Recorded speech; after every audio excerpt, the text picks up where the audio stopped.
Bom dia, meus irmãos. A paz do Senhor Jesus a todos vocês. Estou ficando bem. Eu me desejo que todos vocês estejam também bem. Muitas vezes nós falamos, estou bem, tudo bem com você, está tudo bem comigo. Mas muitas vezes nós falamos isso pela fé, né, irmãos? Porque bem o mundo não está. Mas eu quero dizer para os irmãos que pela fé nós temos que estar bem, pela fé em Cristo Jesus. E eu gostaria de fazer um comentário, meus irmãos, sobre os nossos irmãos ali, né? Os nossos irmãos gaúchos, o que aconteceu com eles. Tem cena ali, irmãos, de arrancar lágrimas nos nossos olhos, de doer o nosso coração. Mas eu quero dizer para vocês, irmãos, que tudo isso que aconteceu, está acontecendo e vai acontecer, é o cumprimento da palavra do Senhor. Porque eu não me canso de falar. Quando os discípulos perguntaram para Jesus, Jesus, quando será o sinal da sua vinda? Aí Jesus disse, quando estiver acontecendo fome, peste, guerra, terremoto e tudo mais, são os primeiros sinais, porque são o começo das dores.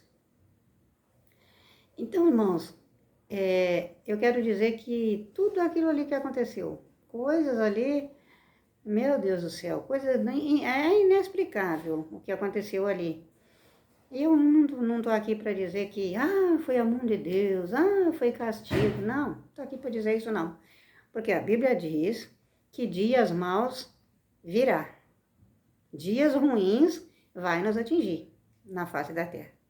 Porque, irmãos, nós estamos embaixo do perigo e em cima do perigo. Em cima dessa terra. Né? E muitas vezes a gente pensa que o mal não acontece comigo. Não, acontece só com a vizinha.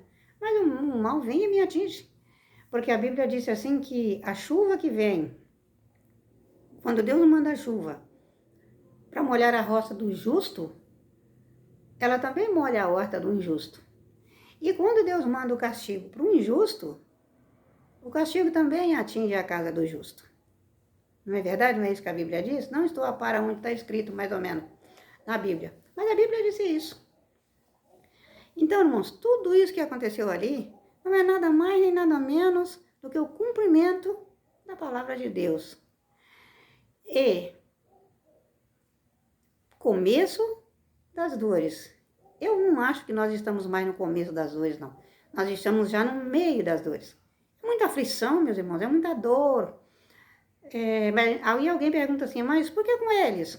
Poderia ter sido aqui em São Paulo, poderia ter sido em Santo André, São Bernardo, São Paulo, Diadema, Mauá. Poderia ter sido. Entendeu? Não, mas isso aconteceu lá com eles. E será que eu e você sabemos o que vai acontecer com nós amanhã? Vai acontecer com nós ainda hoje, depois do meio-dia? A gente não sabe. Só Deus sabe o que pode acontecer com nós. Então, por isso que nós temos que orar pelos nossos irmãos, eu tenho que orar por mim, tenho que orar por você tem que orar por mim, e temos que se ajudar em oração. Mas eu quero dizer para os irmãos que tem muita gente falando, vamos orar para os nossos irmãos gaúchos, vamos pedir o livramento. Mas pedir o livramento do quê? O que tinha que acontecer já aconteceu. Nós temos que orar? Sim, para que Deus venha dar saúde àqueles que ficaram doentes, vão ficar doentes, para que Deus venha reaparecer quem está desaparecido, para que Deus venha confortar o coração que está deslacerado, e para que Deus venha preparar moradia para quem hoje não tem teto e nem tem chão, e para que Deus venha, eu não vou nem dizer alegria, porque esse mundo, irmãos, a alegria nesse mundo é passageira.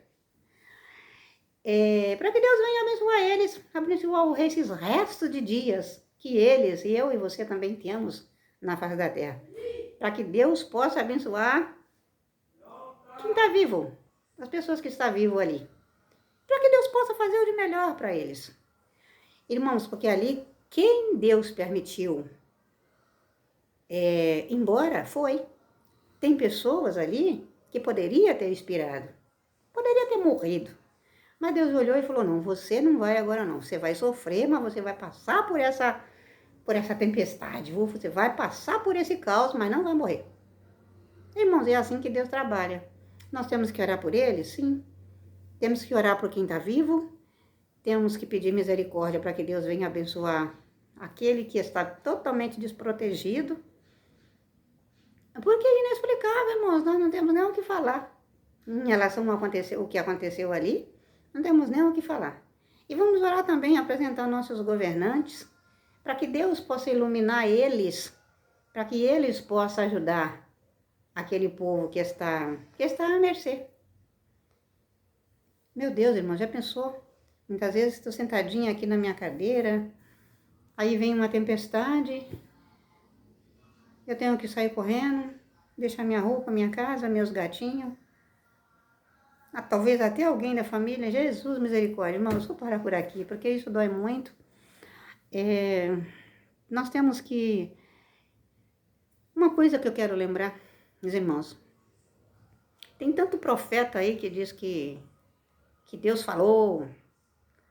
Porque Deus tinha me falado. Porque Deus tinha falado isso. Por que você não avisou? Por que você não avisou os governantes? Por que você não avisou a Defesa Civil? Por que você não pegou um microfone, um alto-falante e saiu lá pelas ruas falando, olha, vai acontecer assim, foi Deus que mandou. Por que você não foi lá, profeta, e não profetizou lá dizendo que foi que Deus te revelou? Agora não adianta falar que Deus falou. Depois que aconteceu, não adianta falar que Deus falou. Deus falou para quê? Para deixar acontecer? Meus irmãos, é difícil, né? Muito difícil. Eu quero dizer que tem coisa que a gente não tem palavra. Tem coisa que a gente não tem palavra. Mas que nós temos que orar sim. Bom, mas não, eu vejo pessoas, vejo comentários, pessoas falando, é para Deus dar livramento. Meu Deus, mas dar livramento para quê? Dar livramento do quê? O que tinha que acontecer já aconteceu. Nós temos que pedir, orar sim. Nossa obrigação como cristão. Senhor, olha lá, aquela irmãzinha perdeu a casinha dela, meu pai. Perdeu a filha, a mãe perdeu a mãe, a filha perdeu a mãe. Perdeu o chefe de família, consola aquele coração. E também não temos que ensinar a Deus. Senhor, faz isso, Senhor, faz aquilo. Não. Senhor, faz uma obra, Jesus, faz o de melhor. Porque Ele sabe o que é melhor para nós. As pessoas que não creem em Deus, tem pessoas que não creem em Deus, pessoas que... Matuzinha, mas por que Deus permite uma coisa dessa? Irmãos, eu tive que ser grossa com uma pessoa. A pessoa veio falar isso pra mim. Mas por que Deus permite uma coisa dessa? Deus não é Deus que manda na chuva, não é Deus que manda no vento, manda na água, manda em tudo. Por que Deus não barrou? Por que Deus... Irmãos, eu tive que ser grossa. Eu falei, por que você não pergunta pra ele? Pergunta pra ele por que ele permitiu. Porque nem a Bíblia não vai me responder por que Deus permitiu. Será por que Deus me permitiu ficar 3 semanas aqui praticamente em cima de uma cama quase morrendo? Por um simples mordido de um bicho. Por simples picada no pernilongo. Por que Deus permitiu? Eu preciso ficar perguntando isso para ele? Não, Deus sabe o que faz. Ele trabalha do jeito dele, na hora dele, com quem ele... Se ele quiser matar, ele mata. Se ele quiser dar vida, ele dá. Se ele quiser ressuscitar, ele ressuscita. Se ele quiser deixar embaixo da terra o resto da vida, o resto do tempo, ele deixa, e assim por diante. Irmãos, nós não entendemos o trabalhar de Deus, de jeito nenhum. Nós não entendemos. Fique com Deus, meus queridos. Louvado seja Deus. Vamos apresentar o nosso povo, né, irmãos? Para que Deus possa abençoar quem está vivo, e para que Deus possa preparar ali alimento para quem está com fome, preparar água para quem está com sede. Às vezes eu pego aqui, meus irmãos, eu peguei meu celularzinho aqui e fiquei olhando. Eu falei, Jesus, eu não quero ver mais não, meu pai. Eu não quero ver mais não. Irmãos, eu fiquei vendo uma cena ali de um resgate de uma aeronave resgatando umas pessoas em cima do telhado e pelo buraco da telha, dava para ver a água lá embaixo, aquele mar de água rolando. Meu Deus do céu, Jesus, irmãos, pelo amor de Deus, não. É muito dolorido, muito dolorido. Temos que chorar nos pés do Senhor, amém? Fique com Deus, meus queridos.